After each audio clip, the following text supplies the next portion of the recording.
I thank the gentleman. Chair, and I recognize the gentleman from Connecticut, Mr. Courtney. Thank you, Mr. Rogers, and thank you to all the witnesses this morning. General Guillot, at Northcom posture hearings in recent years, you and your predecessors have described the increasing frequency of Russian submarine patrols that have transited the Atlantic in the vicinity of the homeland. You alluded to the undersea a number of times in your testimony. It's in your written testimony as well. Can you tell us, as best you can in an unclassified setting, if that trend is continuing? Congressman, the trend of approaching our coasts from both Russia and Chinese submarines is increasing, and we need a expanded undersea detection capability to ensure that we're aware of these and can properly posture to defend against submarine-launched cruise missiles or ballistic missiles. And when you say that undersea detection, you're talking about sensors, right? And I mean, there's obviously other levels of... Yes, sir, I'm talking about sensors. Right. Anti-submarine warfare, to follow up Mr. Smith's question, is a team sport with our allies. It starts in Europe in terms of Russian patrols, where, again, UK, France participate with the U.S., and then as it proceeds further west, Canada is also part of that team sport. Isn't that correct? Congressman, that's correct. And if you use the last out-of-sea deployment in July as an example, the nations that you mentioned had first detection. We picked up on those, and using both Canadian ships and maritime patrol aircraft, tracked those the submarine and the surface vessels all the way until we handed it to Admiral Holsey's command, and they went into Havana. Thank you. And again, we're talking about a fleet that, despite the war in Ukraine, Putin continues to invest. In fact, yesterday, he was at a shipyard announcing, again, another generation of submarine capability for the hydrosonic missile payload, which, again, I don't know if you've been following that, but I mean, again, this threat is not sort of stalled out because of Ukraine. That's right, sir. So the maritime threat and most parts of the air threat have actually grown over the last several years, despite the activities in Ukraine. And again, just Admiral, the general referred to the fact that the Russian naval presence does make its way into your area of command. Maybe you could just sort of allude to that in my final minute. Yes, Congressman. Since 2008, we've had over 40 Russian air deployers into the region. So again, working with Northcom, we make sure we do some type of relay to make sure we can keep pace on those. I would say that we have to continue to have presence, and again, presence is power. We have to meet presence with presence. If we don't do that, then we're going to cede the space, right? So we have to make sure we stay in their face and have assets ready to engage. No, and Southcom usually has been the poor cousin in terms of Navy sort of allocation of ships. And so, I mean, I think your point, I think, is really an important one for us to hear. Admiral Holsey, do Cuba, Venezuela, and Nicaragua pose a security threat to the United States? Yes, Congressman. How big a security threat? I think it's very challenging. I think as I look at the region and watch the engagement, I can see out-of-area deployers come in from Russia and pull into Cuba. When I watch Iranian ships come over and deliver goods and services to Venezuela, it becomes very challenging. And so we have to continue to keep an eye on that piece and make sure. But I can't be more clear. I got to be consistent, present, and engaged. And when I have aircraft, assets, ships in the region, I can block those maneuvers. And would a regime change in those three countries make your life easier and also make America much more secure? That's more of a policy question. I think anything that's going to make us more secure, I support, but that's more of a policy question. Well, if Cuba, Venezuela, and Nicaragua became friends instead of the way they are right now, enemies, would that make your life easier? Yes, if they're friends, that'd be totally Democrat. Right now we have 28 democracies in the region, so if we had 31, that'd be great. Do you think Cuba is the head of the snake in stirring up trouble in the region and also helping Russia, Iran, and especially China in the region? So I would just say this, let's be clear, they do it because they know they have the backing of some of the nefarious actors, whether it's China and Russia, so I think it's a little bit of both. And I share your concern about the intrusion or the incursion of Russia, Iran, North Korea, and especially China in our hemisphere. And I think for far too long we have been maybe not blind to it, but certainly not paying the attention to what's going on in South America with these nefarious actors right in our own backyard. And I think we need to start paying much more attention to it. Do you agree with that? I totally agree with that, sir. Okay. I'm concerned about the accelerated rate of climate change and its impact on the Arctic.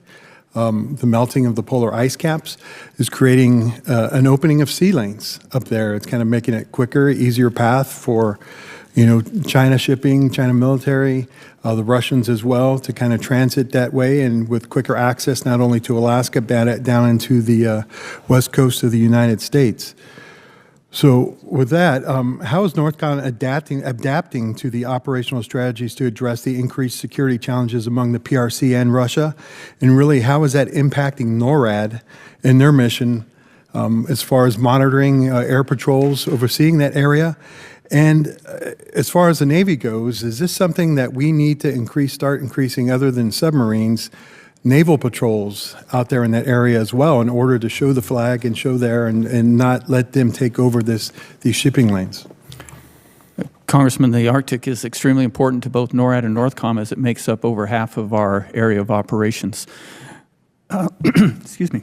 What we've seen over the past year is unprecedented presence by the Chinese in the Arctic region.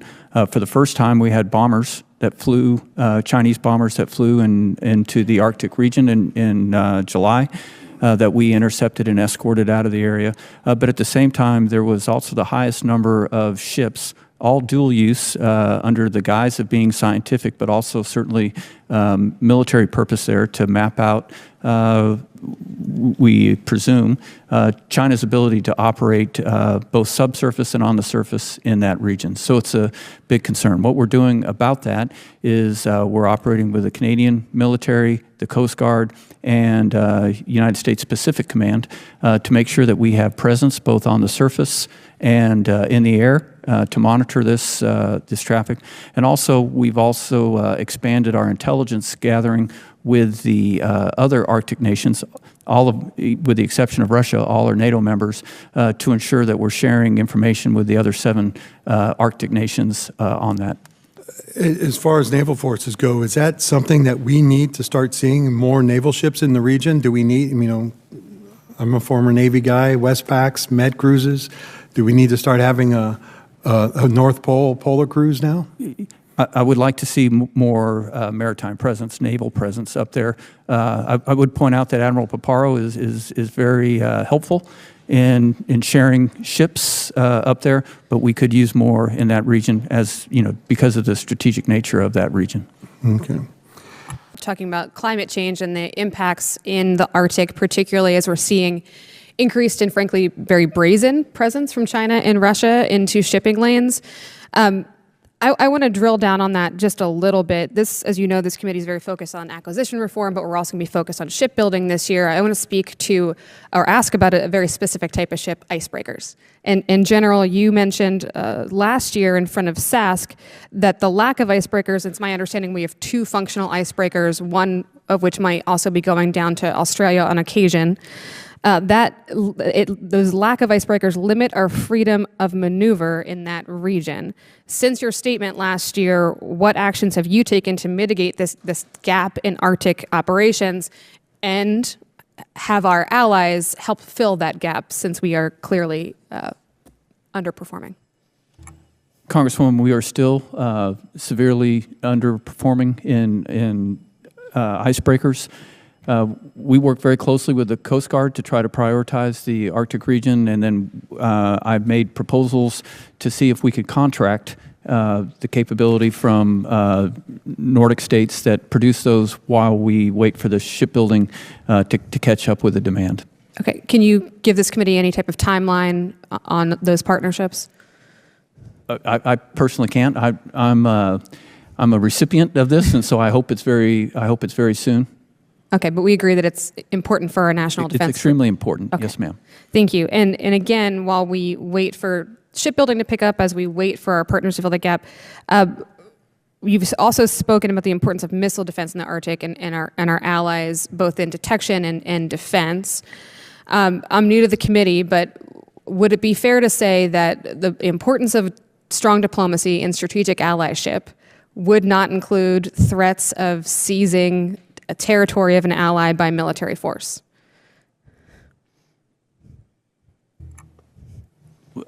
I'm not trying to be coy here. I really don't understand the question. Okay, so we are now in a position as a nation in which our leadership is threatening the territory of certain allies with the use of potential military force to seize that territory.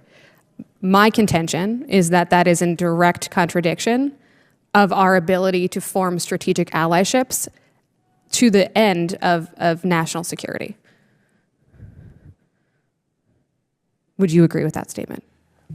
I agree in the importance of partnerships and building allies for a common defense, given that the task that we face with the multiple threats, 4 or 5 different nation states that can threaten our country, we need to handle it with partners. We can't do it alone.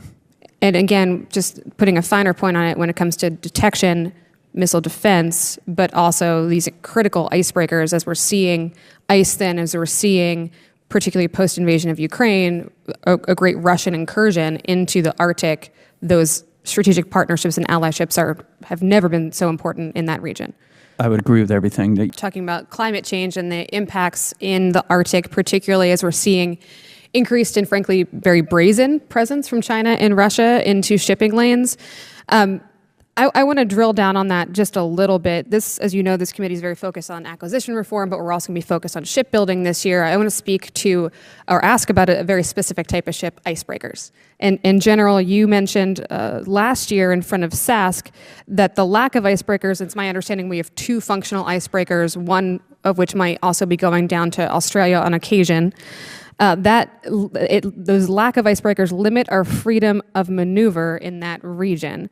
Since your statement last year, what actions have you taken to mitigate this gap in Arctic operations, and have our allies help fill that gap since we are clearly underperforming? Congresswoman, we are still severely underperforming in icebreakers. We work very closely with the Coast Guard to try to prioritize the Arctic region, and then I've made proposals to see if we could contract the capability from Nordic states that produce those while we wait for the shipbuilding to catch up with the demand. Okay, can you give this committee any type of timeline on those partnerships?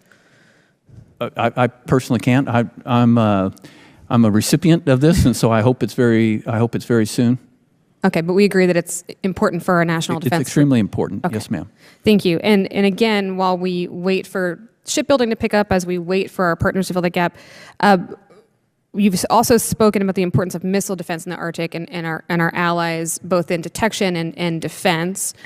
I'm new to the committee, but would it be fair to say that the importance of strong diplomacy and strategic allyship would not include threats of seizing a territory of an ally by military force?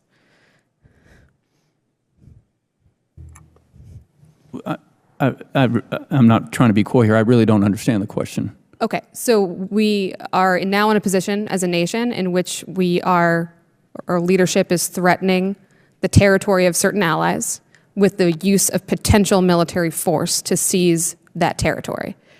My contention is that that is in direct contradiction of our ability to form strategic allyships to the end of national security. Would you agree with that statement?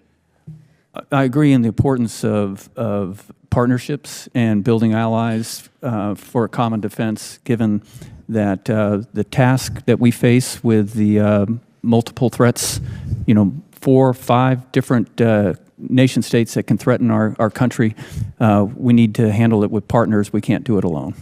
And again, just putting a finer point on it when it comes to detection, missile defense, but also these critical icebreakers as we're seeing ice thin, as we're seeing, particularly post-invasion of Ukraine, a great Russian incursion into the Arctic. Those strategic partnerships and allyships have never been so important in that region.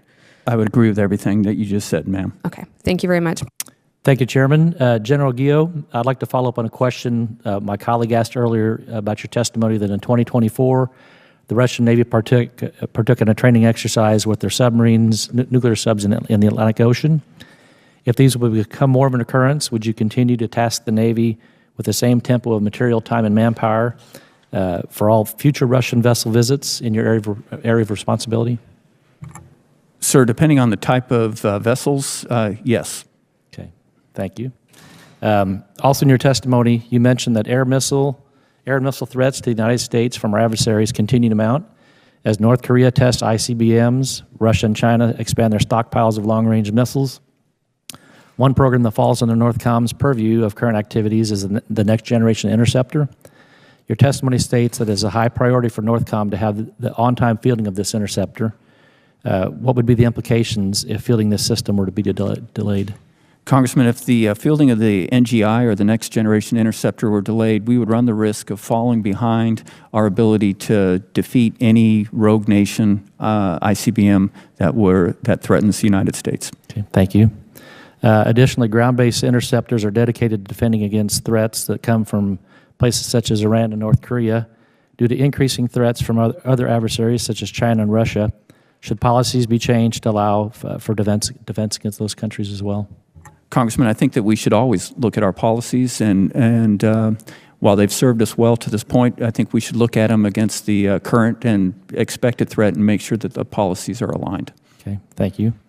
Those interceptors are only effective against ballistic threats. Given your testimony about increasing hypersonic threat, do you think the President needs a space-based interceptor to effectively counter our adversaries? Sir, I think similar to the answer I just gave on detecting, I think having a layered approach with both space and ground base would be effective. And then also, as you mentioned, hypersonics, the fact that they can maneuver endgame means that we need to invest in capabilities to defeat that threat, which is very different from a ballistic threat. Okay, thank you. Admiral Halsey, over the past several years, China has made worrying advances in building influence with militaries within our hemisphere. Beijing has bolstered its equipment sales and donations and offered attractive training and exchange opportunities to regional militaries. As this has happened, the U.S. has placed increasing restrictions on its military cooperation and reduced its overall offering to Latin American militaries. What is Southcom doing differently this year and going forward to respond to this worrying dynamic? So that's a very great question. As I look at the region in general, I try to reach out to our partners and meet them where they are and ask them what is it that they need. Time and time again, security cooperation at the very top, maritime domain awareness, cyber support, space support. So right now we're trying to meet them. Right, and in fact, I look at just from a cyber standpoint, we've been able to work with our partners, specifically Paraguay and Costa Rica and others in the region, to help build their cyber capabilities. So that's one of the key things they're asking in Canada, in Colombia right now. Our partners are asking for counter-UAS technology. They're learning lessons that FARC, EP, ELN, learning lessons from Ukraine and using basic rudimentary UAVs to attack our partners. So again, trying to meet them where they're at and deliver at the point of need. Okay. Are current resource allotments for Southcom sufficient to accomplish this? No. Okay, thank you. Also, today the U.S. military has nearly 40 bases with 100,000 troops across Europe. By contrast, the U.S. has only 2 military bases in Latin America and none in South America. At the same time, Beijing has ramped up its increasingly militarized presence in Latin America, including through dual-use infrastructure that can be used easily to target the U.S. or disrupt critical supply chains, such as the Panama Canal.